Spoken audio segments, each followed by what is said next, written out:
consensus before the first fight was that Griffin was simply more trash than Roy Jones compactor. Roy Jones is a 5-to-1 favorite to prove that that was true the first time. It would be true again the second time. And of course, Griffin believes that he thrives and will continue to thrive on being underestimated. Jones lands a solid left hook to start the fight. Let me tell you, that first left hook hurt Griffin. And so does the second one. And Mercanti calls it a knockdown, saying that only the ropes kept Griffin up. It's very apparent that Jones is coming out stronger this time. We didn't see this from him for many rounds in the first fight.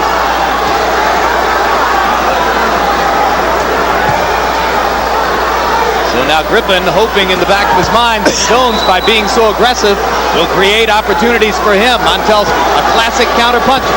Jones is looking for a first-round knockout. He's not trying to set anything up with the jab, just firing power punches. Very important that Roy Jones keeps his right hand up as he throws those left hooks, because he's wide open for a counter hook. That's what Griffin is looking for, although he hasn't really fired in return yet.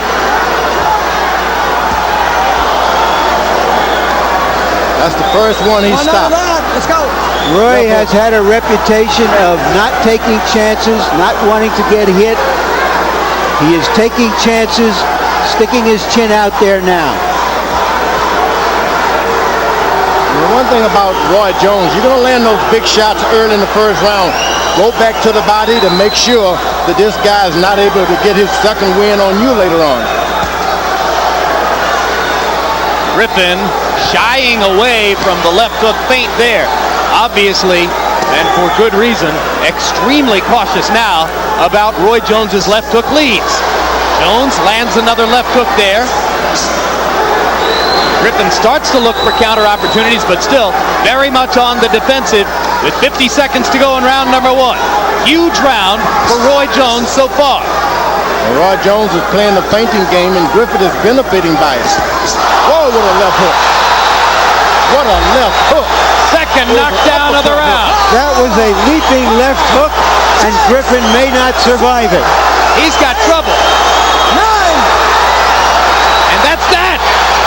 Jones gets his vindication via a first-round knockout. And it was a left uppercut. Unbelievably quick left-hand shots. A barrage of them in round one by Jones. And he finishes off Griffin with a half hook, half uppercut, a la Oscar De La Hoya, that landed on the button. You know the good thing about Roy Jones, you talk about the lack of a left jab. He sees his targets, he doesn't need a jab. He's quick enough to go there without even taking a jab. I never thought I would ever hear you say of a fighter that he doesn't need a jab. When you've got that kind of quickness, hey, look, as long as you got the quickness, you don't need to throw anything beforehand. He doesn't need a jab. I'll never say it again either.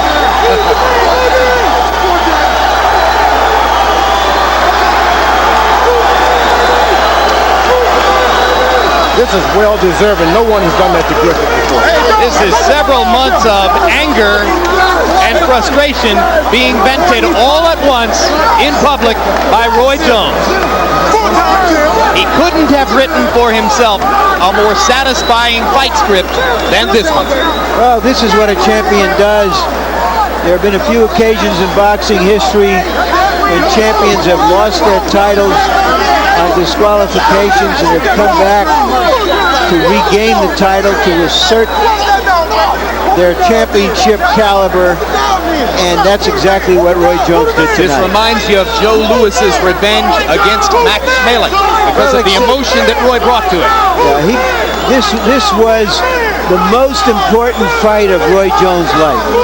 In his mind now, this will wipe out what happened last March. And I think in the minds of most boxing fans as well. I agree. I can't remember the last fight.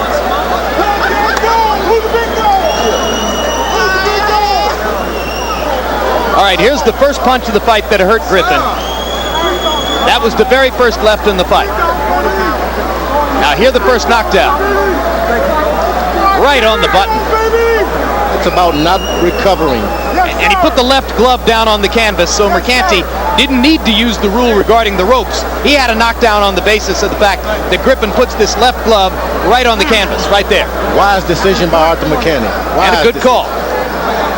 Not many referees would have had that kind of courage, you know. But he properly spotted that Griffin put his glove on the canvas. Could have ruled it a knockdown on the basis of the ring ropes holding Griffin up, too. Mistake by Griffin to try and punch with a true puncher. End of fight here. There was that leaping left uppercut. Yes, sir. Who's the man? Who's the man? Another look at the punch that finished it. He landed that flush, and you saw Montel trying desperately to get up, but he just couldn't get his legs underneath. Oh no, that hook, the uppercut bent his neck backwards, down the spine. You don't want to get up from those shots. Come back another day. No longer unbeaten Montel Griffin, with shocking suddenness and with shocking ease, Roy Jones gets his revenge, and he fainted there, and Griffin left himself open for the punch. You know, it's strange that Roy Jones would have that kind of power at that weight class.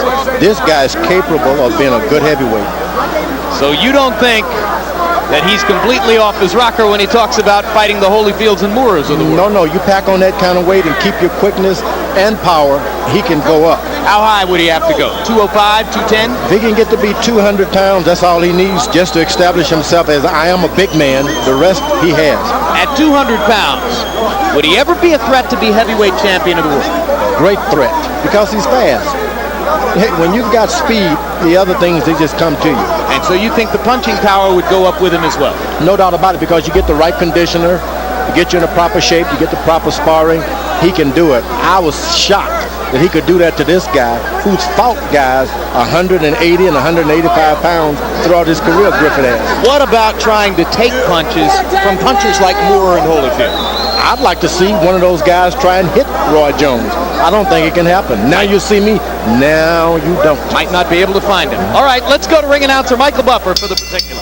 Ladies and gentlemen, referee Arthur Mercanti calls a halt to the bout at 2 minutes and 31 seconds of round number 1 following knockdown number 2. The winner, now a 4-time world champion, and once again the WBC heavyweight champion of the world, Roy Jones Jr.